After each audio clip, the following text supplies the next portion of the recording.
नमस्कार दोस्तों, आज हमारे साथ हैं हरिद्वार के एकमात्र मानसिक एवं मस्तिष्क रोग विशेषज्ञ डॉक्टर पीयूष वर्मा जी। पीयूष वर्मा जी एक नामी डॉक्टर हैं और मानसिक रोगियों का पिछले काफ़ी अरसे से इलाज कर रहे हैं। आज हम उनसे बात करते हैं, उनसे जानते हैं किस प्रकार के मानसिक रोगी होते हैं, किस तरह की बीमारियां हैं, क्या इनके लक्षण हैं, तमाम चीज़ों की हम जानकारी लेते हैं और हम पीयूष जी से बात करते हैं। डॉक्टर साहब नमस्कार, आपका स्वागत है न्यूज़ 127 में। नमस्ते, धन्यवाद आपका मेरे को अपने चैनल पे बुलाने के लिए। जी तो डॉक्टर साहब किस तरह के मानसिक रोगी होते हैं, क्या उनके लक्षण हैं? देखिए, मानसिक जो रोग है वो कई प्रकार के हो सकते हैं। इसमें आप अगर कहें तो एक सबसे कॉमन जो हमें देखने को मिलता है वो होता है डिप्रेशन, जिसको हम बोलते हैं अवसाद की बीमारी। कई लोगों को एंग्जाइटी होती है जिसको हम बोलते हैं बेचैनी। कई लोगों को नशे की आदत होती है। कई लोगों को नींद में दिक्कत होती है, नींद नहीं आती है। कई लोगों को नींद ज़्यादा आती है। कई लोगों को इस प्रकार की बीमारी होती है जिसको हम बोलते हैं ओसीडी, जिसमें ज़्यादा ही कुछ साफ सफाई रखनी, बार बार हाथ धोना, इस प्रकार के लक्षण आते हैं। कई लोगों को साइकोसिस भी होता है जिसको हम स्किज़ोफ्रेनिया भी बोलते हैं, जिसमें उनका व्यवहार चेंज हो जाता है। वो गाली देने लग जाते हैं, मारपीट करने लग जाते हैं, कानों में अनचाही आवाज़ आती है जब आसपास कोई नहीं होता। और एक बीमारी होती है जिसको हम बोलते हैं बाइपोलर।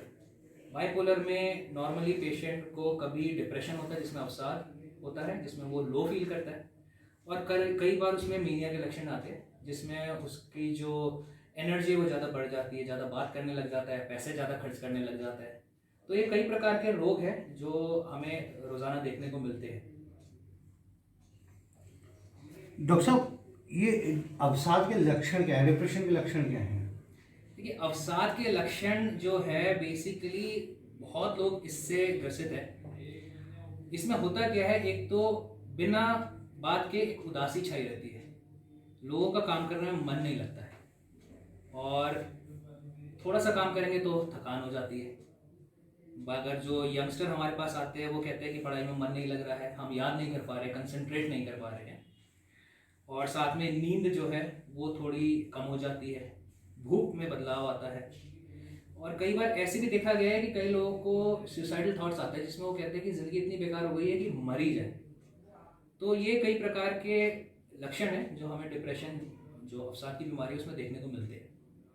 डॉक्टर साहब नशा भी क्या कोई बीमारी है, क्या उसको छोड़ना संभव है? बिल्कुल बिल्कुल जी, नशा एक्चुअली एक बीमारी ही है।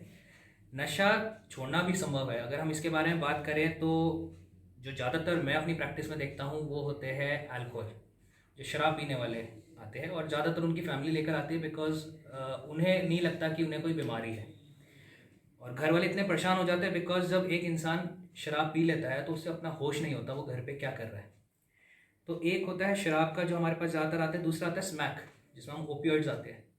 तो आजकल ये यंगस्टर में बहुत है, फॉइल के ऊपर वो जलाते हैं और धुआं उसका खींचते हैं। कई लोग गोलियों का भी सेवन करते हैं, नींद की गोलियां या नशीली गोलियों का। कई लोग थिनर का इस्तेमाल करते हैं, जो सॉल्वेंट आते हैं उसको सूंघते हैं। सिगरेट तो बहुत ही कॉमन है, सिगरेट भी छुड़वाई जा सकती है। और कई लोग इंजेक्शंस का भी यूज़ करते हैं जिसमें नशीले इंजेक्शंस होते हैं जो अपने नसों में वो इंजेक्ट करते हैं। तो इस सब प्रकार के नशे हैं, इन्हें छुड़ाना मुमकिन है, बिल्कुल मुमकिन है। तो हमारे पास जब पेशेंट आते हैं हम देखते हैं कि पेशेंट को क्या हम ओपीडी बेसिस, जैसे कि वो आए, थोड़ी देर दिखाया, दवाई दी और चले गए, वो भी मुमकिन है। लेकिन अगर पेशेंट की हालत बहुत बुरी है तो हम नॉर्मली उन्हें एडवाइस करते हैं कि आप एडमिट हो जाइए। हम एडमिट कर थोड़े दिन उनको रखते हैं अपने पास। उसमें हमारा एक प्रोसेस होता है जिसको हम बोलते हैं डिटॉक्सिफिकेशन, क्योंकि नशा छुड़वाना इसलिए मुश्किल है। अगर आप अल्कोहल की बात करेंगे, शराब की, जब इंसान रोज़ के शराब पी रहा है सुबह से शाम तक और वो शराब नहीं लेगा तो उसके शरीर में बेचैनी आएगी, उसके हाथ पैर कांपने लगते हैं। कई बार ऐसा भी देखा गया है कि मिर्गी का दौरा आ जाता है, तो सीजर एपिसोड्स होते हैं उनको। तो वो एक जानलेवा बीमारी है जिसमें कम से कम 20% हमारी मोर्टालिटी है। चांसेस होते हैं कि पेशेंट 20% रिस्क रहता है उसमें हमारा। ऐसे ही जो लोग स्मैक लेते हैं, स्मैक में ऐसा नशा है कि उसमें शरीर मांगता है, शरीर में इतना दर्द होता है, आँख से पानी आता है, नाक से पानी आता है, और नॉर्मली डायरिया हो जाता है जिसमें लूज मोशंस लग जाते हैं कई लोगों को। तो उनको नशा लेना पड़ता है। तो हमारा जो मकसद रहता है वो यही रहता है कि हम पेशेंट को एडमिट कर जो ये दिक्कत आती है नशा छोड़ने में, पहले हम उन्हें कम से कम दिक्कत आए, हम ऐसी दवाइयों पे रखते हैं। एक बार जब उनके शरीर से नशा वॉश आउट हो जाता है, निकल जाता है, फिर हम उनको कुछ दवाइयाँ देते हैं जिससे उनका मन नहीं करे नशा लेने का। साथ में काउंसलिंग थेरेपी चलती है। तो ओवरऑल अगर हम इन सब का इस्तेमाल करें, और साथ में मैं एक योगा टीचर भी हूँ, तो मैं बहुत हर पेशेंट को कोशिश करता हूँ कि एक योगा मॉड्यूल बना कर दूँ अपना। उससे क्या होता है, एक हम कंबाइंड अप्रोच यूज़ करते हैं जिसमें हम दवाइयाँ यूज़ कर रहे हैं, काउंसलिंग थेरेपी यूज़ कर रहे हैं और योगा थेरेपी भी यूज़ कर रहे हैं। तो एक हमें देखने को मिलता है कि मुमकिन है लोग नशा छोड़ देते हैं। यंग जनरेशन नशे की तरफ जा रही है आजकल, तो ये कितने दिन में हम लोग संभव हो पाता है कि नशा छुड़वा पाएं किसी का? देखिए, इसमें भी यही डिपेंड करता है कि नशा कौन सा ले रहे हैं। जैसे कि मैंने अल्कोहल का आपको बताया, अगर अल्कोहल का पेशेंट है और हमने अगर एडमिट करा है, तो हमें विड्रॉल जो उसका डिटॉक्सिफिकेशन होता है, जिसमें विड्रॉल सिम्टम्स को हमने मैनेज करना होता है, वो 4 से 7 दिन लेकर चलो हम। तो 7 डेज़ का एडमिशन होता है नॉर्मली।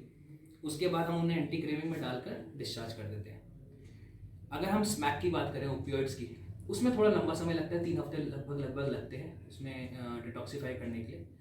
और फिर हम उनको भी ऐसे 3 हफ्ते बाद डिस्चार्ज कर देते हैं। शॉर्ट फॉलोअप में हफ्ता 2 हफ्ते में वो हमारे पास आते हैं और देखने को मिलता है कि नॉर्मली लोग नशा छोड़ देते हैं। बेसिकली इसमें क्या होता है, विल पावर पेशेंट की, और विल पावर काउंसलिंग से बढ़ती है। तो उनको बताना पड़ता है कि अगर आप नशा कर रहे हैं तो आपको क्या फ़ायदा हो रहा है और क्या नुकसान हो रहा है।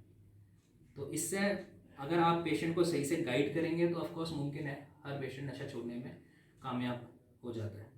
अब हम बात करते हैं डॉक्टर साहब एंजाइटी की। आम सामान्य तौर पे एंजाइटी हर किसी को रहती है, हो जाती है, इसके क्या लक्षण होते हैं और कैसा पता चलता है कि हम लोग एंजाइटी में?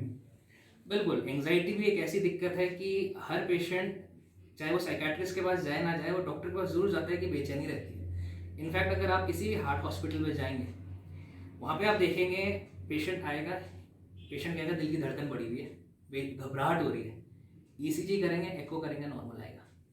तो ऑफकोर्स सी बात है कि उनको एंजाइटी की दिक्कत है। अब एंजाइटी कई प्रकार के हो सकते हैं, उसमें कई रूप हो सकते हैं। कई लोगों को ऐसा लगता है कि अचानक से उनकी दिल की धड़कन बढ़ जाती है, जिसको हम पैल्पिटेशंस बोलते हैं। साथ में स्वेटिंग होती है, पसीना निकलता है, सांस फूलने लग जाती है।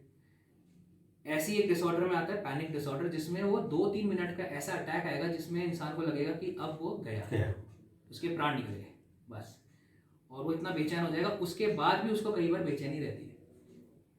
कई लोगों को जनरलाइज एंजाइटी डिसऑर्डर होता है, जिसमें वो पूरे दिन ही बेचैन रहते हैं कि हम कैसे करेंगे। उनको ज़्यादा फ्यूचर की दिक्कत रहती है कि ये काम कैसे होगा, वो काम कैसे होगा, हड़बड़ाहट हर बार। ऐसे कई लोगों को आपने देखा होगा, स्टेज में जाना है, बोलना है एग्ज़ाम से पहले। कई लोगों को थोड़ी सी एंजाइटी रहती है नए लोगों से मिलकर बात करने में। कई लोगों को भीड़ में दिक्कत होनी शुरू हो जाती है। प्लेन में लोग ट्रैवल नहीं करते, कई लोग ऐसे आते हैं जो लिफ्ट में नहीं जाते, प्लेन में नहीं जाते। उनको लगता है कि कहीं उन्हें एंजाइटी का ऐसा बेचैनी ना हो जाए कि उनकी जान वहाँ से निकल जाए और वो निकल नहीं पाए उस जगह से। तो ये कई प्रकार के सिम्टम्स हैं जिसमें एंजाइटी पूरा इंक्लूड होती है। और एंजाइटी के लिए भी मैं जैसे बताऊंगा आपको, थोड़ी सी हम दवाइयाँ चलाते हैं जिसको हम SSRI बोलते हैं। दवाइयाँ चलती है थोड़ी, और साथ में बहुत सारे योगा प्राणायाम हैं जो एंजाइटी में बिल्कुल एफिशिएंट कारगर प्रूव हुए हैं। और बिल्कुल लोग बिना दवाई के भी थोड़े टाइम पे अच्छे से अपना जीवन व्यतीत कर सकते हैं। थैंक यू डॉक्टर साहब, आपने अपना कीमती समय दिया। अगर आप भी अपने परिवार में बच्चों की नशे की समस्या से जूझ रहे हैं या किसी मानसिक अवसाद में हैं, तो आप डॉक्टर पीयूष वर्मा जी से संपर्क कर सकते हैं। ये आपको हरिद्वार के जगजीतपुर स्थित SR मेडिसिटी हॉस्पिटल में इनकी सेवाएं आपको मिलेंगी और आप डॉक्टर साहब से संपर्क कर सकते हैं, मिल सकते हैं और अपने घर को सुखमय बना सकते हैं। धन्यवाद।